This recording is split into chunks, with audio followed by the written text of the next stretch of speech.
You like to listen to audiobooks? Well, record yourself. Live from Kakariko Village.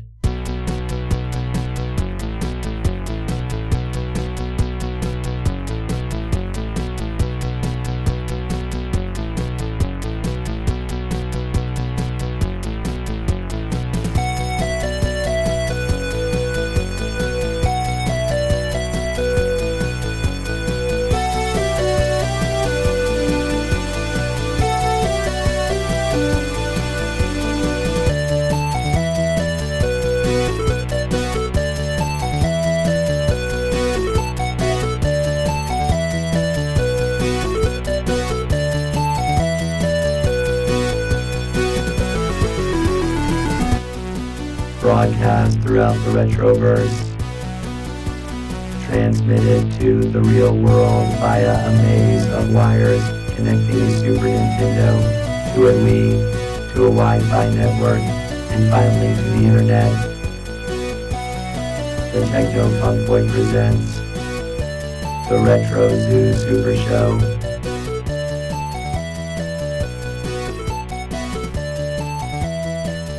Now here are your hosts, Kai and Steven.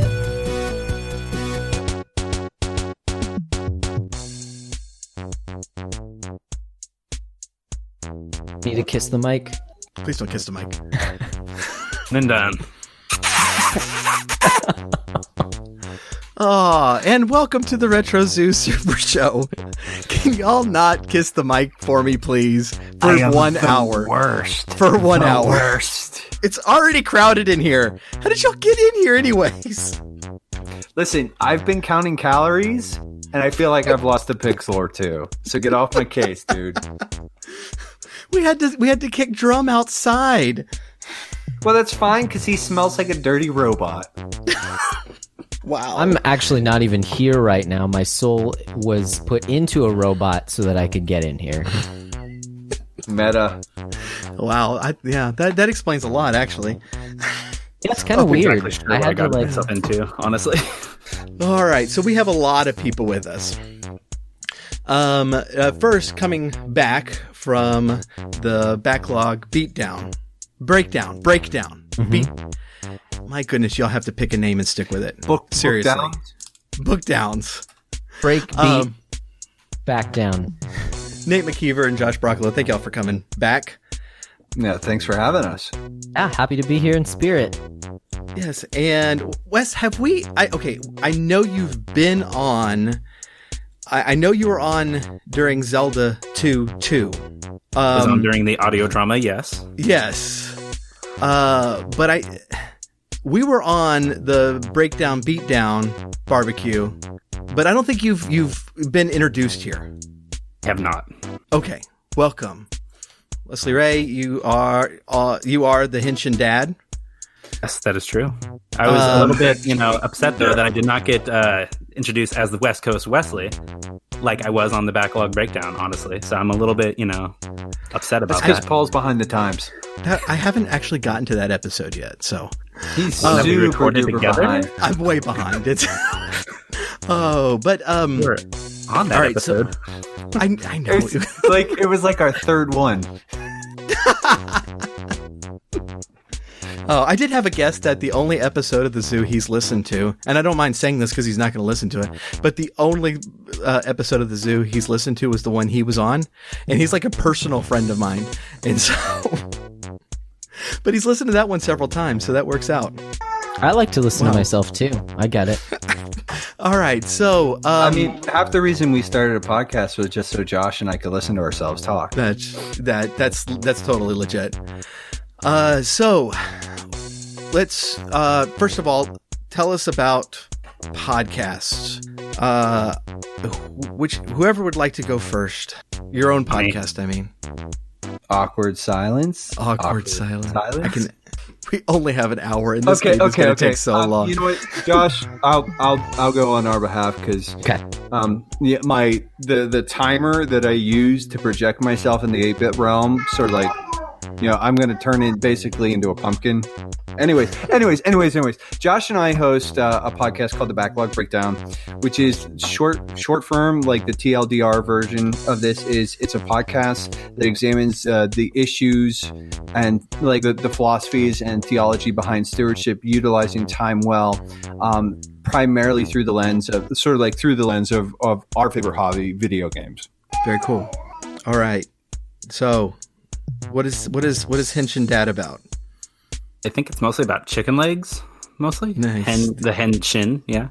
No, it is a tokusatsu short form podcast that I produce that's not nearly as, well developed as other ones, nor is it really as important, honestly. It's really you're a great kind of salesman. lame. It's the only tokusatsu podcast that I listen to, Wesley. It's true. So, That's true, yeah. And I'm very actually honored here, yes. I'm thoroughly enjoying it, even though I don't know anything of what you're talking about. You're still very interesting on it. It sounds like all the D&D talk I heard earlier, but I digress. Anyway, that's also fair. talk about people wearing spandex and fighting monsters and maybe growing to the size of buildings and whatnot, and maybe a little Godzilla, and that's pretty much it. That's Nice. pretty lame. That's what happens in your D&D campaigns? Yes. That sounds fantastic. Yeah. That happens multiple times. We are gathered together here today dearly beloved, Aww. here today. to talk about a game I've talked about 500 times before, which of course is Earthbound, aka Mother 2, because a bunch of you are going to get on me for not using the proper Japanese. Mostly me. I figured that we, this being just about the weirdest game ever made, and completely random, that we would just fill the studio with people and all talk over each other, and that way you would get an idea of what it's like to play Earthbound. And all of a sudden you'll all go quiet. It's amazing. That was the experience for me. It was very quiet. Like the screen was black the entire time. I didn't understand the point of the game. That would explain it why you didn't like it as much as we do. You guys told me it was weird, and so no. You just went with it. 30 hours later, you're like, I guess I won. Yeah. All right, I'm gonna go to bed now. I guess I won. No, I ended up playing it through the virtual console on my 3DS, and I had it for a while. Hey, kids, yeah. Just like in Earthbound. No, that's fantastic. Really fitting. I love small children, and I'm not being like nasty or.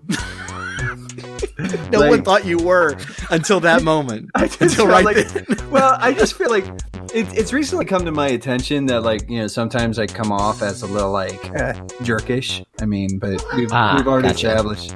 So it's like now I feel like the need to explain that you're not. Yeah, it's like I'm not a jerk. Well, I mean I am, but just not for the reasons people think I am. True. Not to small children. No, dude. Like small children are like the only people on the face of the planet that don't receive my wrath on a regular basis. Oh goodness. So Nate, was this your first time playing it, or your first time beating it, or what was it? Well, I had and not to get too far into the weeds here, but I had emulated it years ago, and now my position on emulation has changed, but I'd emulated it years ago. And that's actually how I played most of the Super Nintendo games I did play in North. But I had emulated it, and then there was a point in the game where I couldn't figure out what to do to sort of progress the story. And even after I looked it up, it wasn't working for me. And so I just sort of walked away from it because I was like, this just is weird. So this was I had picked it up a few times since then, but this was the first time sitting down and just playing it the whole way through and beating it. So yes, it was the first time all the way through beating it. Do you remember what was that moment you couldn't get by? The waterfall. Yeah. That's been a lot of a lot of deaths of runs in this game. Has been the waterfall.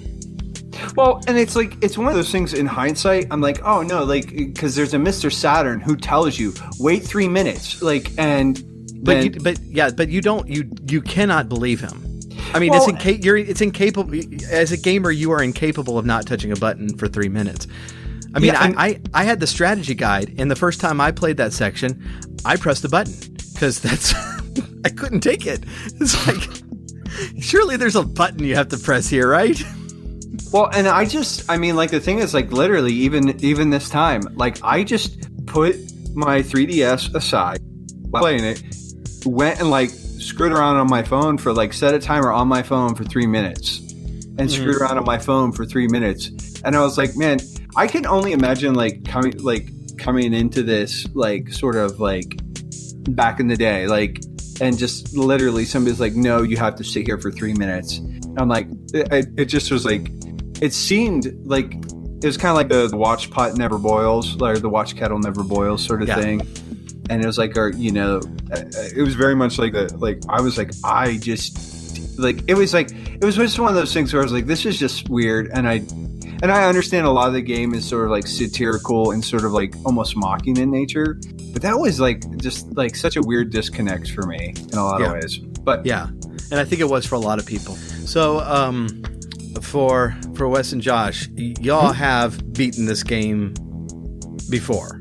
Yes, I beat it last year for the first time. Oh, really? I thought it was earlier Yeah. than that. No, I had tried to pick it up years back. And got to, well, actually, I picked up from that save. No, I got past the waterfall. I got to the desert area and then just kind of stopped. Or maybe it was Master Belch. Is the desert right after Master Belch? Because I remember that the place that Master Belch was in was annoying. And yeah, I just kind of drifted away. I can't remember. Okay. But then I picked it up from there. Beat it. All the weirdness kind of runs together. Yeah. So we have you know, on the program before, we've kind of gotten into a little bit of the game, but essentially you're a small boy who gets convinced by a fly, a bee to take a bat and go wail on people in town and other towns, and to go around the world wailing on people. And you meet, and dogs, yes. Dogs and crows, yeah. And crows. And you meet up with some other people who have psychic powers so that they can help you just beat up everything. And by everything, I mean you beat up a tent, you beat up puke, Coffee? You beat up musical notes. You beat up abstract art, which I think we can all agree with. Vinyl records. And then eventually you save the world from a thing that is the bad guy that is kind of not clear in the game what he is. So maybe you save the world, maybe you're just a crazy child who likes beating up people. I have to sort of like note that I did appreciate the fact that this reinforced what I've always thought about the world, is that violence does solve a number of problems, and if you can beat things back into like normalcy. Yes. Yeah. And that's one of the things I love about the game, is that you don't actually kill a lot of things. You beat animals until they're tame, or you beat people until they return back to normal. Yep. Yeah, and then they go pick flowers and stuff. You also beat up hippies, which is also great. Yeah, I think we can all agree with that one. And cops Wesley doesn't sound. Wesley's like, he got real quiet when we talked about beating up hippies. What are you not telling us, Wesley? I am from the West Coast, and I do have longer hair, so put two and two together. Oh goodness! So when the crazy alien demon thing comes, we know what side you're on. So Wesley, like you and Paul sort of sit on the other side of the table. When was the first time you played this game? The first time that I actually played it, I actually had a cartridge in my hand. I think I purchased it when I was about 15 after reading about it in the Chris Kohler Power Up book. And I was like, oh, this sounds really good. And then I bought it. I think it was like $60 or so. Got it delivered to my house and then tried to play through as much as I could and got pretty far, at least to the point where you get poo. But it's at that point where I was just like, oh my goodness. Bathroom. Exactly, yes. Because of the poo. 13 Get years, it? apparently. You know what? Someday he'll be King Poo. That's true. The armless, legless, eyeless, earless King Poo. What was the part that really tripped me up? Yes, and that's when I think I actually put it down. You know, if it's like most monarchies, he probably holds some sort of rank in the army. He could be a general Poo or a major Poo. Sorry. Keep talking. I'm fine. But anyway, yes. So eventually, it got to the point though. I got to poo and everything and all that, and then my brother started playing. Shut up. And then my brother started playing the game as well. And one day he took it out of the Super Nintendo, the cartridge. He took this cartridge out of the Super Nintendo without properly doing all the things that you're supposed to do with it, and everything got erased on that cartridge. And I was so mad at him for probably about 12 years after that. No, he could still take me. That's a problem. Baseball bat. Violence did not solve that problem. And then a couple years later, I went ahead and actually imported the Mother 1 and 2 Game Boy Advance cartridge and tried to play it in Japanese, and that didn't work very well for me. And then eventually last year, I was like, oh, hey, I really got to play through this game because I call myself a fan, but I'm not really a fan unless I really play the game. So I went through it last year on the 3DS Virtual Console. Oh, wow, nice. Cool. Well, I bought it off the shelf, new, in the giant box. Whoa. Oh, man. So I'm old. I'm jealous. Yeah, man. So when I was in high school, I delivered pizzas and I had no expenses because I was in high school, right? And so I was a senior, and this was at the height of the NES, the SNES greatness, and I would go to Walmart after finishing a game and just pick up whatever RPG was sitting there. And so ended up with that one. What else did I get in that time period? Legend of Mana, Secret of Evermore. Ooh. I can't remember if Final Fantasy 3 was a little bit before that. I know Final Fantasy 2 was well before that, but I would just Breath of Fire, Breath of the Wild. Yeah.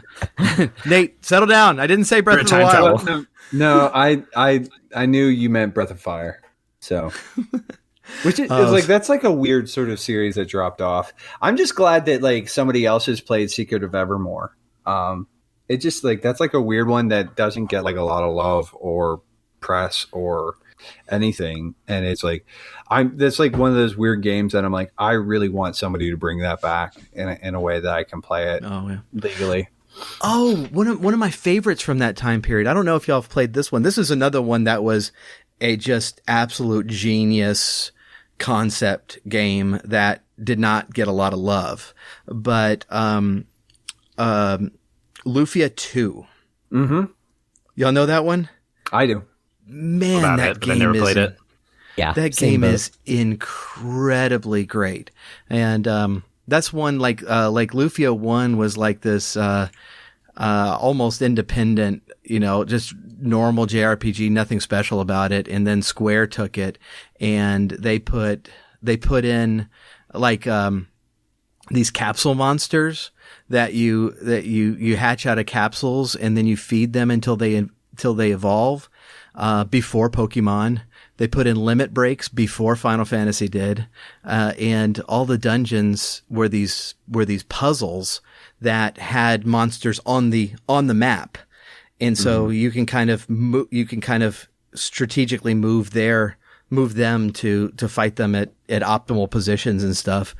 It was fascinating game. I remember the puzzle elements in that game being sort of one of the most outstanding things I had ever Yeah. Yeah, that's just great. But that is not. We will do a series on that, but not today. Not today. So yeah. So Earthbound. Earthbound. I gets a lot of love for being as innovative as it is, and we've gone through some of the stuff that makes it so innovative. But it's this.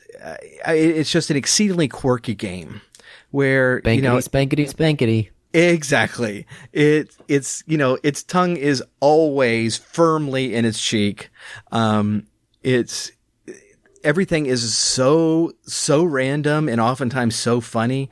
I remember like on the AVGN video of it, he talks about actually enjoying talking to townspeople just to see what kind of craziness they're going to say. And some of the stuff that they introduce in this game are just, just giant steps ahead of what was happening in JRPGs at the time, and has had a huge influence. We've talked. Isn't that one of the areas in the game? Yeah, Giant Step. Giant Step. Yep. Yeah. Yep, that was an accident. I mean, on purpose. So, only the best radio. But it's had a huge influence. Its soundtrack is I think safe to say completely unique for this era of gaming. Except for the plagiarism. Plagiarism or sampling.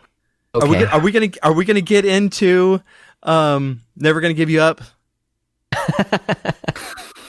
Oh no, that's Chrono Trigger. Never mind. Yep. Sorry. I'm on the wrong game too. I have a rant about that too. He was not happy with my analysis that Robo's thing was basically, and they had been pointed out to me by Josh, so he was not happy with us saying that, Josh. All right, I will repeat my rant at another date. Okay, so what plagiarism? I'm curious. Oh no, I just meant stealing, sampling. Yeah, like you said, sampling and reusing stuff without permission. Ah, yes. As you have gone into detail about with your previous episodes. So go listen to those episodes if you're interested. Yes. I go into sampling a lot. That was a lot of fun.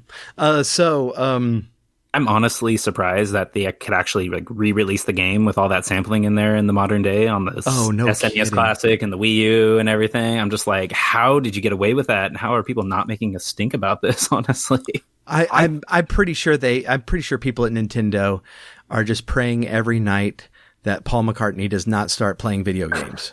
I think though too, like it's like yes, like some of the same themes are there, but there's like enough sort of like distortion and sort of like playing with it that it's I mean, if you know it's there, yeah, then it's super easy to pick out.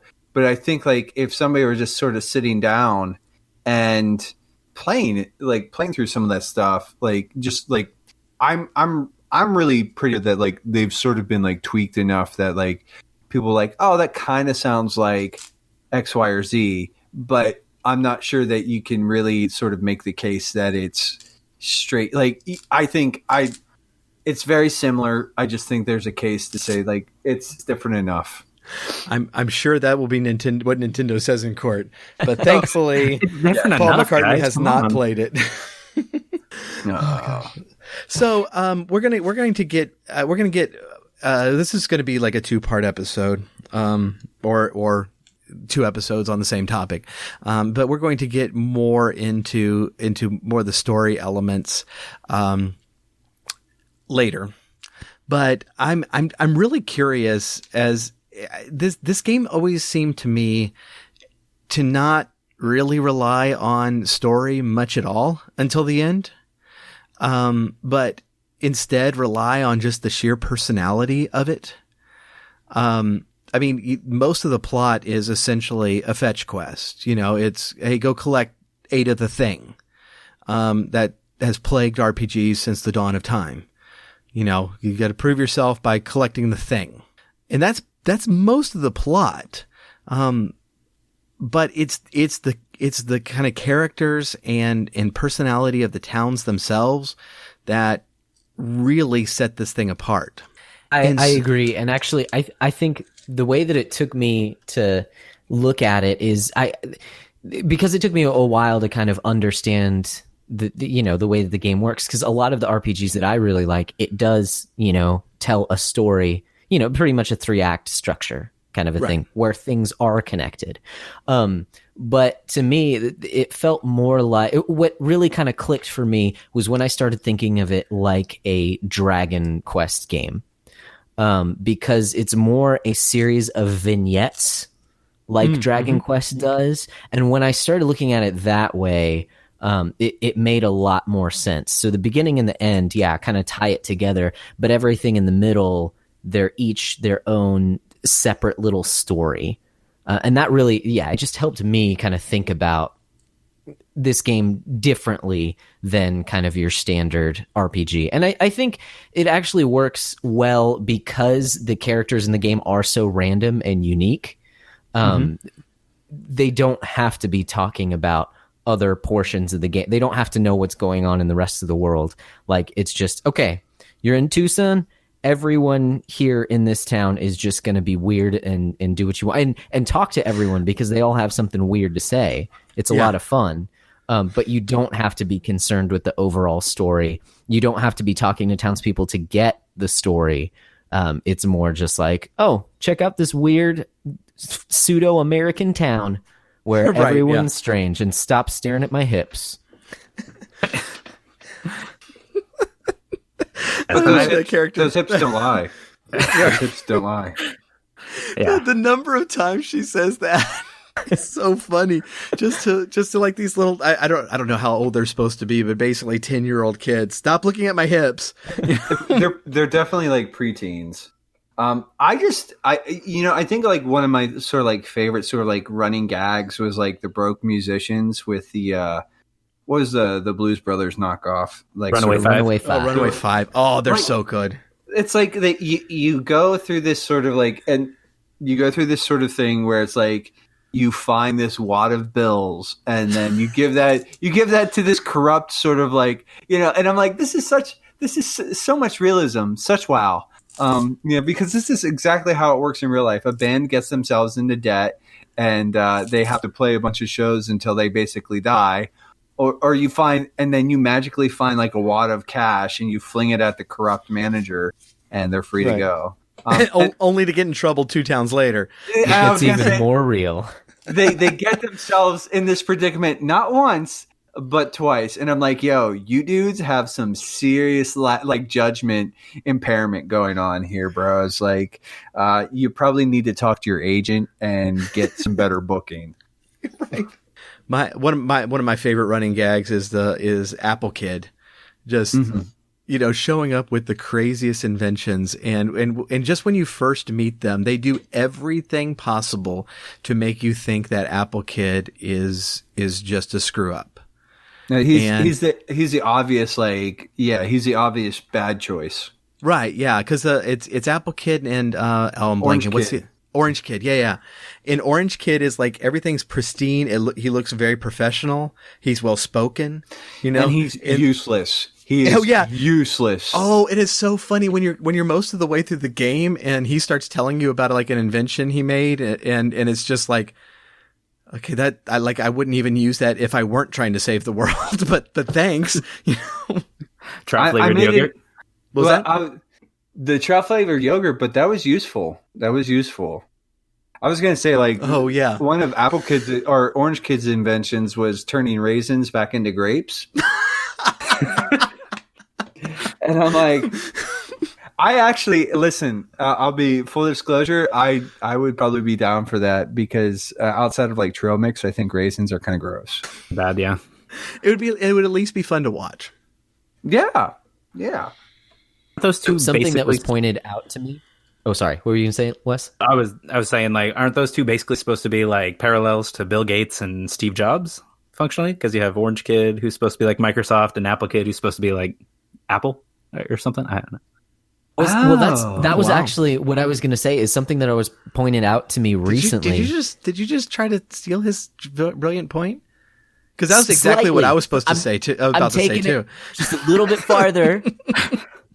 He made the point, and it's a good point. But Apple Kid gives you a telephone. Ooh. Ah, very nice. Back in the 90s. Back in the 90s, yes, because that made sense. Now you can only receive Before calls the on iPhone. Right. But Right. Kind of weird. He did give you that receive phone thing, yes. There's time travel in this game too, so There is time travel. I yes. just thought that was interesting. Dude, I'm just gonna did anybody else sort of I felt bad for the dad who is just sort of this weird schmuck that he never. I mean, I use save states obviously, but it's he would call me on the the receiver phone or whatever and be like, "Hey, you should take a break." I was like, "No, I will not." Nope. Shut up, absentee dad. Yeah. Well, it doesn't make me happy, but I understand your point about the fate of the world being at stake. Yeah. Oh, see, now I love the dad, and it is one of those gags that can get old because to save the game, you have to go through a lot of dialogue with him. Okay, so the video that one of you sent the other day, and I have not played Mother, and I played Mother 3 until I cried and put it up, and I'm not joking. And so, but The first 10 minutes right there. So right, yeah, pretty much. In this video, it says that the dad is Ninten from the first game. Well, that doesn't exactly line up because of the dates that you're given in both of the games. I want to say the first Mother, and it takes place in 88, and then in Mother 2 takes place in 1990X. So I don't think so, unless there's some really weird stuff going on. Like high school? Well, this podcast is PG. So, I mean, there's time travel as well, so maybe, possibly. But, I don't know. They're probably related because they look almost exactly the same, but, So, anyways, I thought that was interesting because I have not played Mother, and so next episode is going to be really interesting because, and first of all, we're going to do a quick poll around the room. Pronounce the bad guy's name. Gygus. yes, Gygus. Everybody's Gygus except me. said Gigas. I've been saying it Gigas for the last few years, but I said it Gygus initially when I got the game because I do that. It's the same thing when I first played Final Fantasy II and I pronounced it Cecil. And then some years later, I started pronouncing it Cecil. Hey guys. Technically, Actually. Hey, I gotta bounce. But I was thinking I was about to let you tell what you hated about the game. Well, that's too bad. I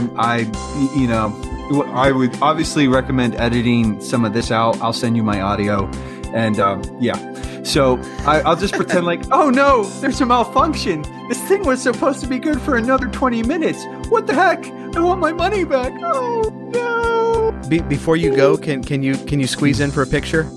No. Dang. Negative. I don't want the Russian bots using FaceApp to steal my face. Oh, the people who listen to this episode 3 years from now are going to have no idea. But it's a thing. All right, thanks, man. Yeah, sorry, guys. I really was going to give him a chance to say what he didn't like about the game, but I think we can all sum it up by saying inventory system. pretty much, yeah. Oh, yeah. Yeah, that it is rough. Again, it's tough. It's think tough about to work Dragon Quest. Yeah, That's kind of how it made sense to me. well, yeah. The only real reason that the inventory system is so bad in this game is because of the sheer number of unique items. Yeah, exactly. And I think that was I do think that was so intentional that that they were sitting there. It was like, oh, let's just throw this in. It's like, you only have 3 spaces to put inventory. It's like, I know it's gonna be hilarious. They're gonna be sweating it out on what to keep, what to throw away. What is this? What do these socks do? I don't know. What's this bicycle all about? So keep the pencil eraser on hand. And I made that mistake. Right. That the pencil eraser thing is also one of my favorite running gags, especially when you get to the giant iron eraser, and you're like, oh crap, what do we do now? Well, we'll just get an eraser. Yeah, that was great, and I also really liked the zombie paper. Zombie paper was funny. Especially when you go in there afterwards and all the townspeople are there basically just kicking the zombies on the ground and stuff. It's so good. So any other of moments that you just especially liked or disliked in the game? I think the whole section with Ness and his like magic hand type dream thing was pretty like not only trippy but really interesting, like visually. Oh yeah, honestly, where he has to like confront himself basically. Yeah, and AVGN. And by the way, I mean, you know, we don't recommend Angry Video Game Nerd to all of our listeners. He's not a PG YouTube channel, but he did a fantastic video on this game, and that he highlighted the moment where you meet the young you, and the young you basically is inviting you to play, and he's like, oh you can't because you're busy. Okay, is a really touching moment. It seems to be kind of like bring a parallel to Ness's dad as well, since he's basically an absentee father in that regard. So it's kind of interesting because he's like catching Ness in his like transition between being a kid and being an adult, and his younger self is like, oh hey, okay, I can't play with me, I'm sorry. All right. Yeah, that is really interesting because he's even though this is a coming of age story, you know, it's not one of those things that is saying, hey, coming of age is all good. There's a lot good to it, and there's a lot that's not. And he has to face what he's leaving behind. And in essence, he is becoming, you know, like his dad is. I mean, really just communicating with his mom by telephone, or when aliens take over the town and he has to go to the meteor. And so, that whole section is really interesting, and pretty much every line of dialogue in that section is really profound. Yeah, I guess you could take it that way. I would also take it that way in which it's more of a form of acceptance. Like Ness isn't that kid anymore. Yeah. So it's almost, I mean, I guess in relation to his father, it is kind of identifying himself a little bit more with manhood, and that you do have, like, there are actual things that need to get done, if that makes sense, especially in the case of, you know, fighting off an intergalactic being that's going to destroy the world. Right. Right, yeah. I don't know that it's all negative. I think it's also... Oh, no. I know. I don't think it's all negative. I think it's really interesting because they are taking an honest look at not only what's ahead, but what's behind. And there's this really interesting streak of nostalgia running through the game. I mean, you know, even the settings, which are... They don't seem necessarily like specifically the 90s. There seems to be a mix between everything from the 50s to the 90s. But there's a lot of nostalgia running through all of it. But there's also a lot of pushing forward. And you know, even at the end, it's like I mean, when you talk to Jeff for the last time, it seems like, okay, now we're all going to adulthood. I'm going to go work on inventions. You're going to go marry Paula probably someday. So invite me when you do. And we're different now. And yeah, and you're right. There's a lot of good to that too. Yeah. There's a part in, I mean, I guess this is spoilers because this is the very, very, very end of Mother. But there is a tease at the end of Mother where it actually shows Ninten's dad from behind. He's trying to contact him in a payphone, saying that something else is happening. So yes, it is absentee, but at the same time, like, you get a sense that he's working on something super important as well. Yeah. Oh, that's interesting. That's really cool. It's literally, it's what the game pauses at, like the end. It's that scene. And like, you have to reset the game in order to play anything else. Yeah. So one of the things that is kind of connected to this is that the game's tone and its kind of goofy veneer really lets it deal with some darker stuff that a lot of games would shy away from.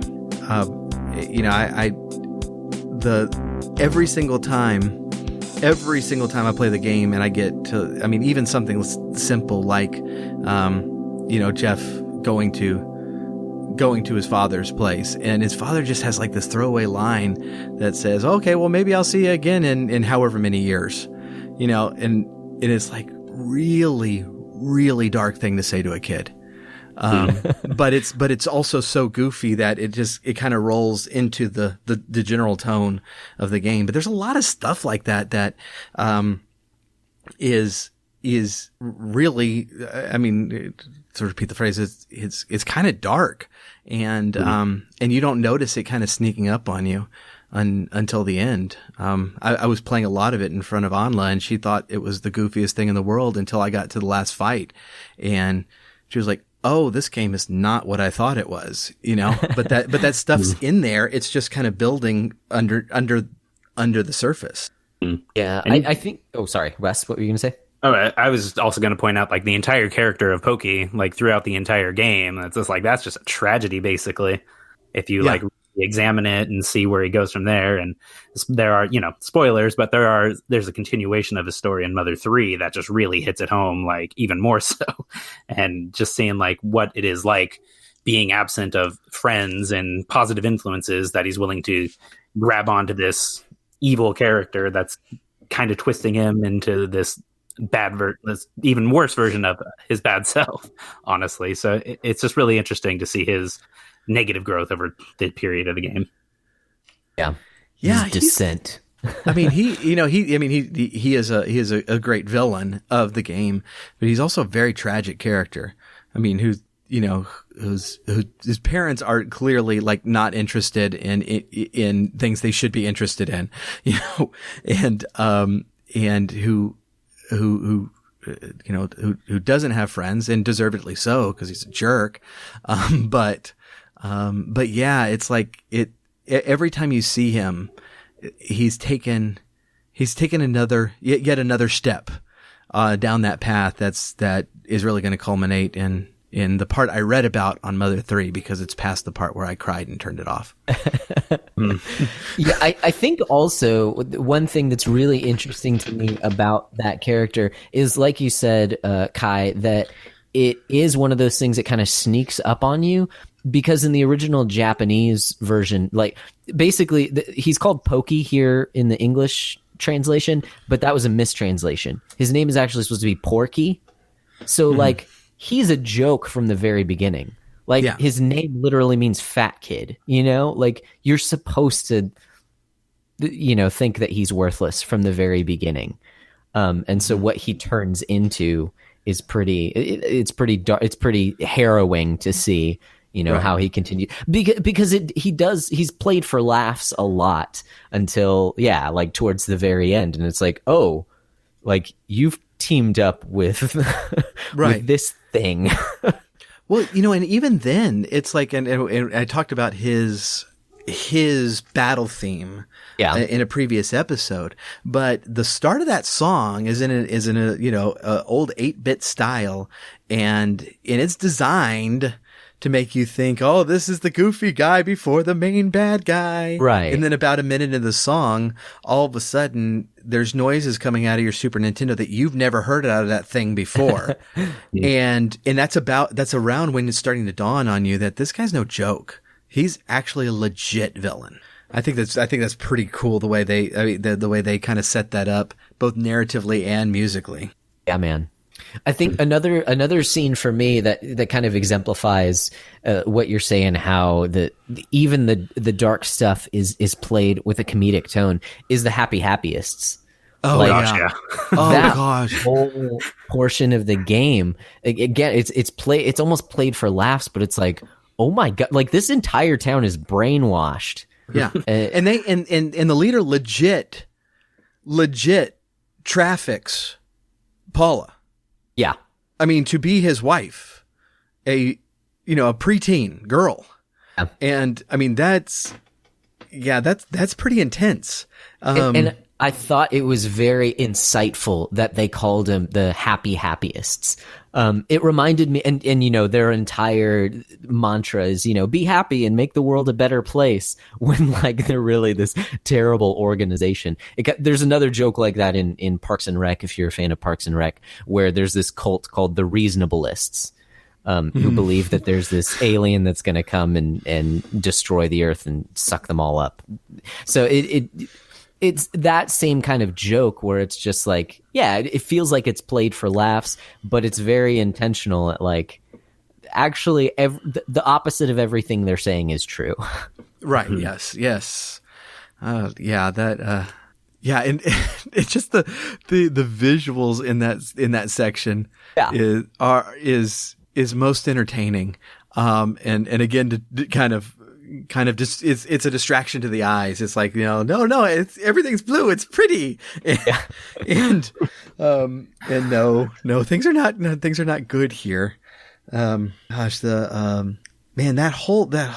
whole section, first of all, it cracked me up when you're in, I forgot what they called it, but the part of Forside when you're you're being sucked into the Moonside? trophy. What's that? Is it in Moonside? Is that what you're talking about? Yeah, Moonside. That's right. Yeah. The first time I got attacked by abstract art cracked me up. I laughed out loud on that. It's one of those things that, the game is just amping up the goofy, section. But once you kind of take it out and you realize it's like, no, this artifact is just seriously warping everyone's perception on things, and you've just kind of been walking around this warehouse, thinking you were in this town. Is when you just kind of pause and think about what all of this is doing to the people of these towns, it's like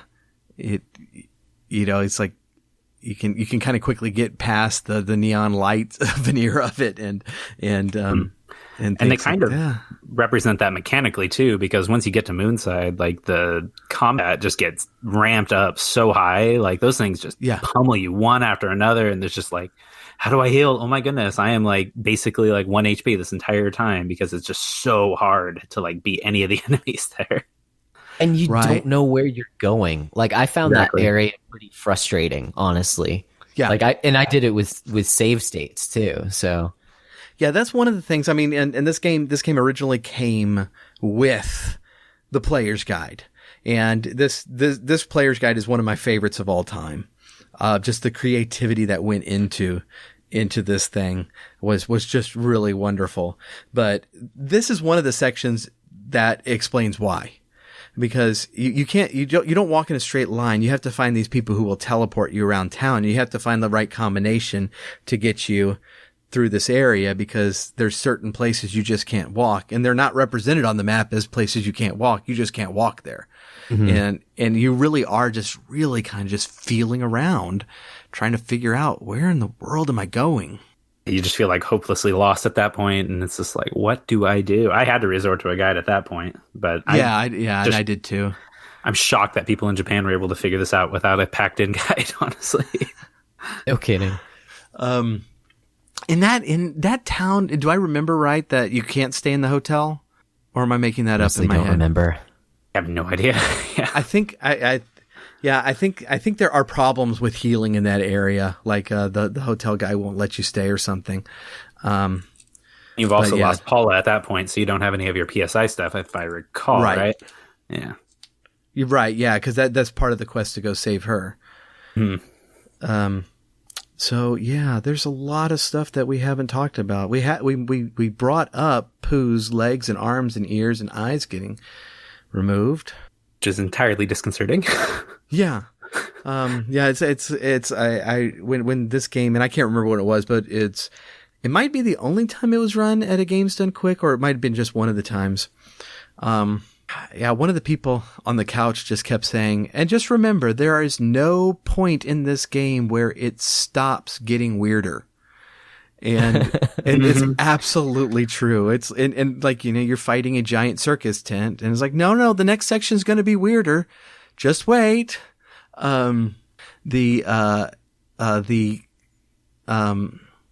They let somebody explain the music of the game during the waterfall scene because they had 3 minutes where no one was doing anything, and so it was really kind of awesome.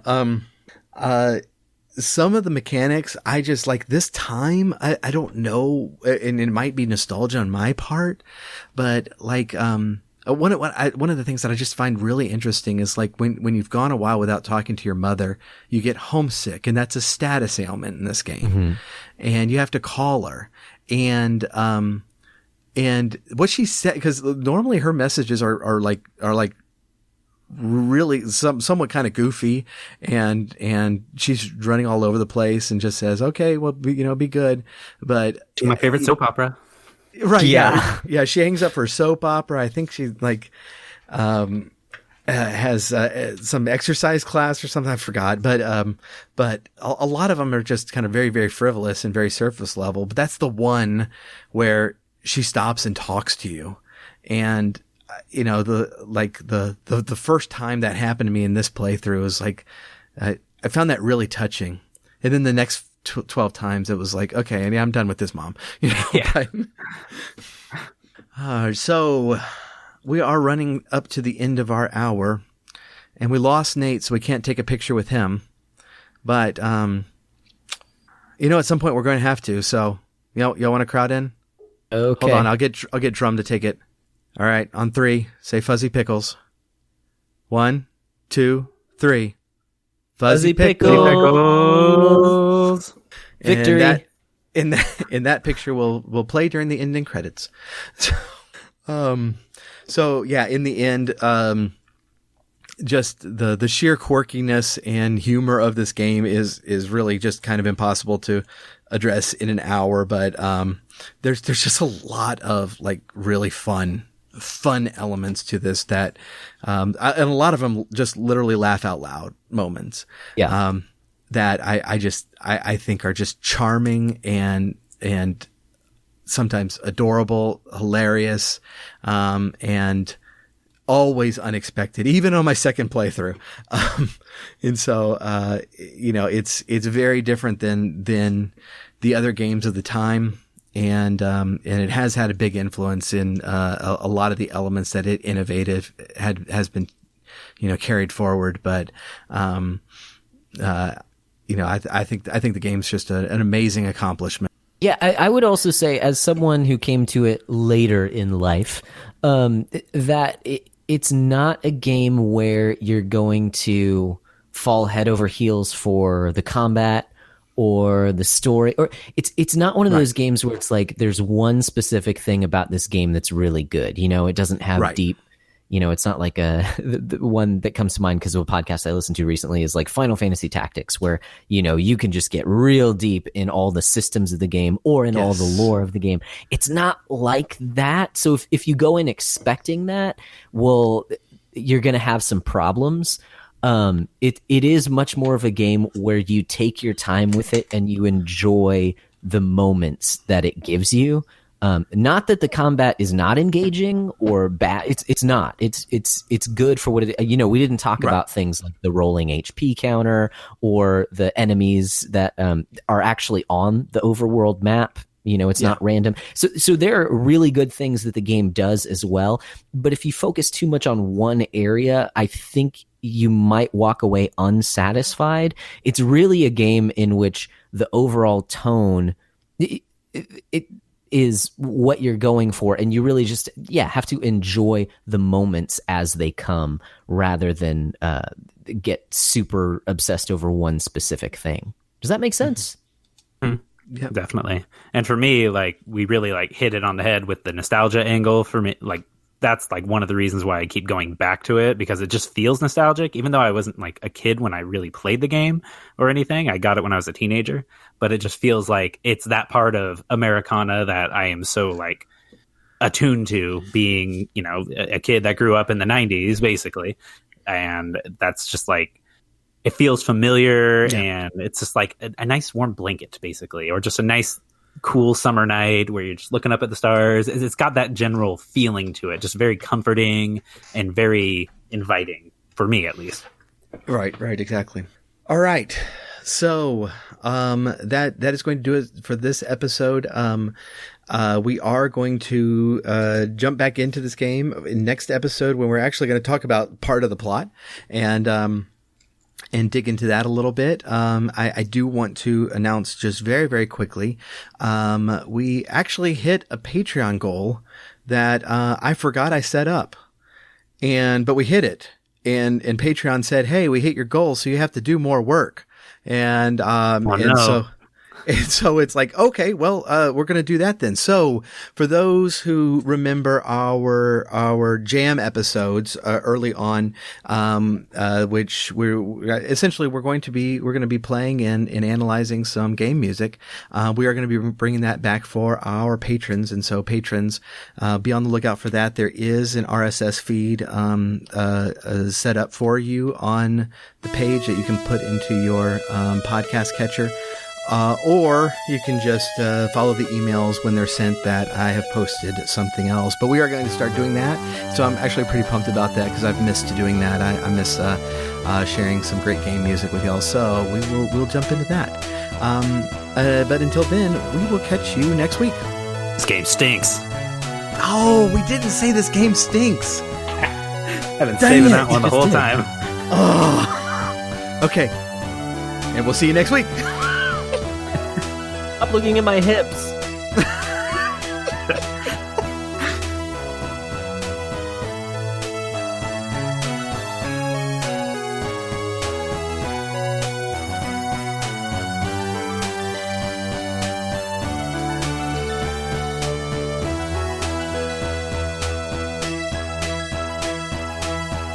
The Retro Zoo Super Show is brought to you by the Techno Funk Boy.